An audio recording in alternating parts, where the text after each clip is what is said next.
Tampereen päivä 2016. Muistutuksena kaikille, Tampereen päivä koostuu perustamiskirjasta,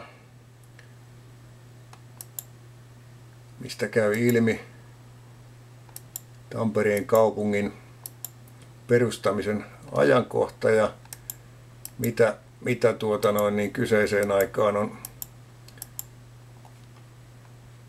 ollut asian arvoina.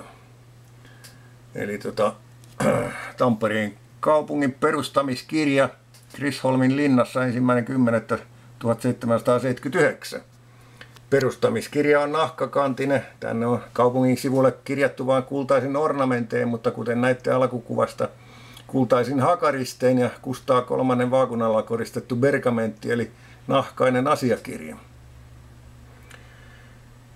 Joten totuus kunniaan ja kunnioittakaamme hakaristia Tampereen kaupungin virallisena merkkinä, mikä näkyi myös aiemmin Tampereen valoviikoilla postileimauksina, sarjaleimauksina.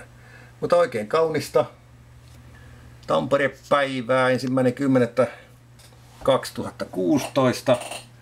Seppo Lehto kiittää ja valaisee teitä tällä historia-annoksella. Se on moro!